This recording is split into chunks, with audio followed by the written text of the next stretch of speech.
Hey, what's up, everybody? Anton and Tao here. We just finished up the 2016 Dropship Lifestyle Retreat out here in Kona, in Hawaii. It was an amazing 4-day event, but really we've been out here for like 8 days now, and pretty much every day has been just full of craziness between learning and networking and diving and volcano tours and golfing and I mean just meeting so many cool people. So for this episode of Dropship Weekly, I guess I'm going to share a few of the top things that I took away from this event just on talking with literally well over 100 of our students out here in Hawaii.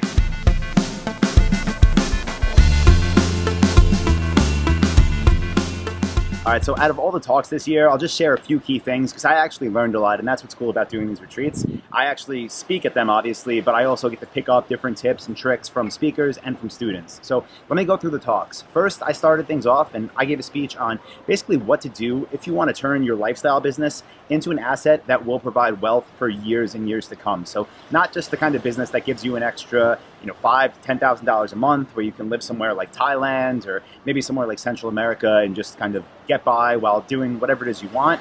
I talked about the next step for the people that wanted to get to 40,000 plus a month in net profit, what they should do. Things like how to actually build partnerships in your industry, and that's with suppliers, customers, buyers, really everyone. I gave specific tips on how to partner with everyone in your industry. I also talked about how you could possibly form business partnerships if that's something that you need, if you're still new, if you don't feel comfortable enough with actually building the entire business yourself. So I shared information on that. And then, of course, I shared unique ways to get traffic, how to bring new people to your store, and how to become an authority in your niche. And those are the things I really believe you have to do should you want to scale your store to something that's making you $40,000, $50,000, $60,000 a month net profit. So if you're a student of Dropship Lifestyle, just go to the members area. And at the time I'm filming this video, give us a couple of weeks to edit everything, get it all put together. But of course, my talk will be loaded into the members area, so you'll get that there.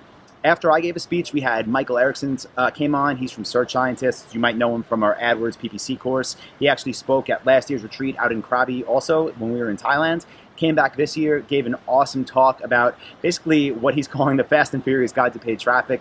Talked about what people should do month 1, 2, 3, 4, 5, 6 as they scale their business to something that's doing tens of thousands a month in revenue. So how to really leverage Google PLAs, when to start thinking about things like Facebook and Instagram and Pinterest. So sharing all different things about paid social traffic. What's really cool about that is he also just created another course for us. If you're a student of Dropship Lifestyle, it's going to be uploaded in our members area in about a week or so. All new content, I should say, on paid traffic. So how to leverage, again, Pinterest, Twitter, Instagram, Facebook, to really take your store to that next level. And that really was the theme of this whole event, this whole retreat. The goal was helping people go from a lifestyle business that makes $5,000 to $10,000 a month net to a real asset that's making $40,000, $50,000, $60,000 a month net. So Michael's talk definitely helped with that. From there, we had Michael and Nathan from FBA Empire come. They spoke all about private labeling, so how to develop your own brands, how to leverage sources like Amazon for traffic, how to bring that all back into Shopify, and how to scale up your e-commerce business with that. Amazing talk. They just got into FBA about a year and a half ago, already flipped one business for over $400,000. So their whole talk will be loaded into Dropship Lifestyle as well. From there, we just continued going, guys, and there's so many talks. So I'll just give you a few key things because honestly, it's been 8 days out here and it's getting exhausting. But we had talks on publishing, how to write a book to leverage yourself as an authority. We had talks about sales, how to mix things together like social selling to different suppliers and to actual customers who are coming to your store, how to do B2B sales. We had talks on conversion optimization. Ernest, who many of you probably know as a Dropship Lifestyle coach and someone in the community, gave an amazing talk on conversion optimization, which I sat in on. Just shared so many great tips about how to get more people to choose you, how he's literally been able to spend almost no money on paid traffic because he makes such good value of the leads that are coming in to his actual store. Basically, what he's doing is making sure that for everyone that hits his site, he's doing everything he can to get them to buy. I took some really good notes on it. I'll be sharing that in the Hawaii section of Dropship Lifestyle as well. So basically, guys, we had, again, 4 days of so many students all around the world sharing their success stories, just coming together, sharing tips and tricks, everything they've been up to. It was an awesome time. I really do hope if you weren't here, you make it out next year. Keep checking back on dropshiplifestyle.com because that's exactly what we're going to be sharing, whether it's our Facebook page, this YouTube channel, and of course our forum and the Facebook group for students. I hope to see you there, guys, and I hope to see you next year. So thank you, everybody. All right, so as always, I wanted to get in our question and answer session, and what's really cool this week is we had Maya go ahead and submit an actual video with her question. So I'm going to play that for you now. Hey Anton, my name is Maya and I'm from Israel. I have a question for Dropship Weekly. You asking every week that will take a video asking a question, so here I'm finally doing it.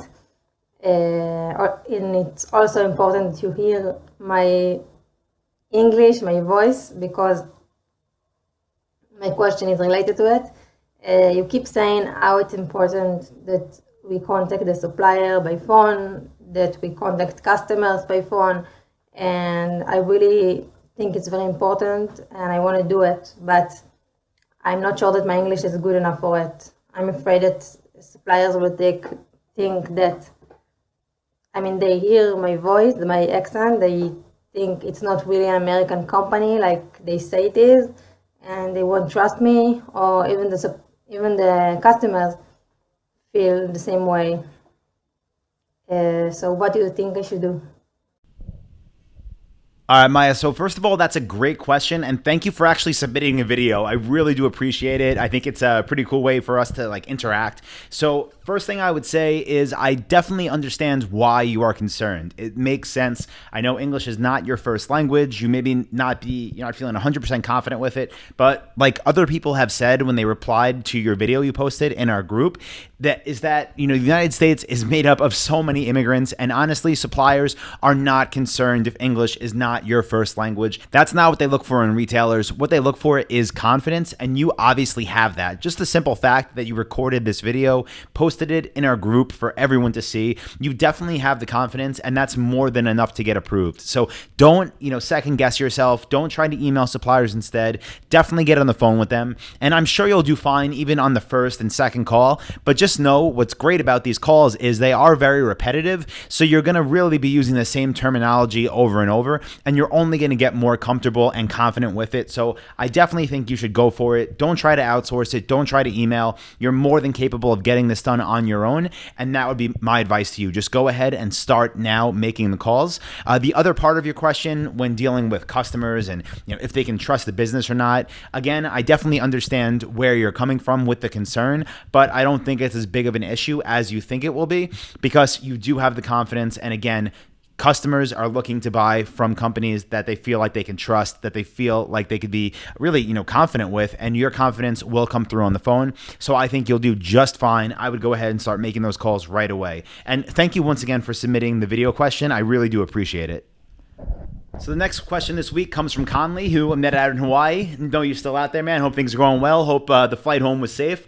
And Conley asked, how much do you guys average in spending on freight LTL shipping per order? So listen, freight, and for everyone that doesn't understand, freight and LTL, it stands for less than truckload.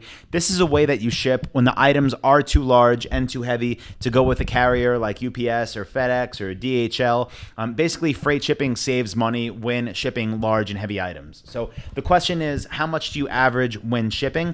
Listen, the prices really are all over the board, but there's definitely ways to save and to get your prices down. So let me start by giving you rough estimates. Let's just say that you're shipping from a supplier's warehouse that's in New York, okay? And it has to ship via freight. Let's just say it's a refrigerator, right? Huge item. You're shipping refrigerators from New York. If you have a customer that buys that also lives in New York or maybe in Connecticut or New Jersey, maybe you're looking at like $120 to ship that via freight, okay? If that same item gets purchased by a customer that lives in California and it has to ship out of that New York warehouse and it's going via freight, you're probably looking at $300 or more. So over double what it costs to ship freight when it's more local, when it's more close to the actual warehouse. So freight shipping really is all over the board. So it's not something where you could just get a fixed price and have it vary by 10%. It could definitely double. Another thing I want to say about freight shipping is that even if you're shipping from, let's just say, New York to New York, the prices that you get from different companies still could vary by hundreds and hundreds of dollars. So freight shipping is definitely something you want to do through a broker. You don't want to just have one company that you always use. You want to shop around for quotes because, again, it could save you hundreds of dollars per shipment. I wrote an article on this that's on the Dropship Lifestyle blog, and I'm going to go ahead and link it under this video so you can read that, get some more information. But that one shares the different companies that we use for freight shipments and kind of our process to making sure we save the most money as possible every time we ship via freight. So Conley and everyone else that ships freight, that'll definitely help you out. All right, the next question this week comes from Leanne, and Leanne says, "Good day, everyone. When building your store, which products should you feature on your homepage? I feel like if I put my expensive ones there, people might not stick around and browse, but if I put the less expensive ones, it might look like I'm not serious. So any suggestions would be greatly appreciated." Okay, Leanne and everyone else listening, the easiest win for trying to decide which products to feature on your homepage and in your collections is to list your best sellers. Now, if you're brand new, you're just starting, you don't know what your best sellers are yet. So you're going to go to your competitor sites and you're going to see which products they put on their homepage and which products they put on the top of their collection pages, because these are going to be their best sellers. So chances are they will be yours as well. Either way, you're going to start with those being your featured products. If some time goes by and you find out they're not your best sellers, then just swap them out with whatever products you sell most frequently. But to start, go to your competitor site, take whatever they use, put it on your homepage, feature them on your collection pages, and you'll be good to go. The next question this week is from Sam, and Sam said a supplier asked him if he wants to ship on his third-party UPS or FedEx shipping account because they could ship on his account if there would be more of a saving for him, right? Well, listen, I never like to ship on my own UPS or FedEx account if I don't have to. I do have those accounts, but the thing is, if a supplier is going to ship on their own account or if they're willing to, they typically do get better pricing because they move more volume. So reason number one is because it saves money. Reason number two is because they can usually ship items out faster if they ship on their own account. If an item gets lost or damaged or anything, they shipped it. So basically they handle that whole process. So there's huge benefits to having them ship on their own account. I would definitely go that direction if possible, which it sounds like it is. The next thing I wanted to talk about this week is a quick success story like I like to share every week. This is from Anastasia. She's been in the community for a while now, but she finally made it out to our retreat this year with her husband. It was awesome to meet both of them. But Anastasia said, after having 0 sales for a week before coming to the retreat, I'm very happy to be coming back home with $13,000 in revenue between my 2 stores. Dry spell is over. Making money on vacation feels good. Hashtag law of attraction. And it's so cool. So Anastasia, congratulations. I know you work really hard on these businesses. You've been putting time in for a while, but it's so true with the law of attraction thing. There are so many people that out of the retreat started to make their first sales, and there were people that just broke $100,000 in sales, and there were people that just finally had orders coming in. And I really do believe it's because when you surround yourself with like-minded people and you just are all working towards the same goals, you're a lot more likely to see results. So this was just cool. And Anastasia, congratulations on bouncing back right before this holiday season. I'm sure things are only going to continue to spike as we move into Christmas. So congratulations again and good job, everyone. I did want to mention also this week, we did a couple really good interviews with students of Dropship Lifestyle. If you want to check those out right now, go to youtube.com/dropshiplifestyle. And this is where you could watch some more in-depth stories of our students, what they're accomplishing, how they're doing it, and their tips for other people that want to do this same kind of thing, that want to live this same kind of lifestyle and build these location-dependent businesses.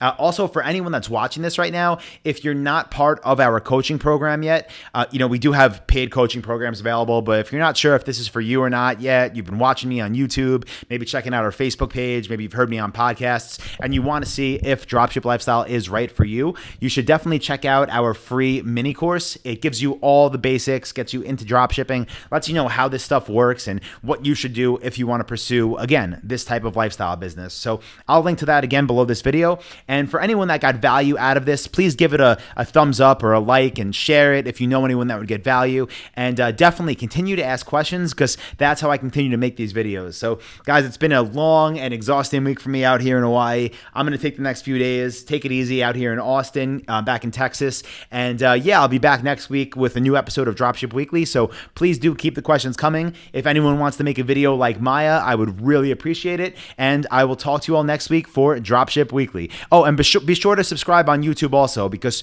we're doing lots of new YouTube videos. We're really building out our YouTube channel at youtube.com/dropshiplifestyle. And if you subscribe, that means you'll get updated with all of our newest videos. So get that done, and I will see you guys next week for Dropship Weekly. Thank you, everybody.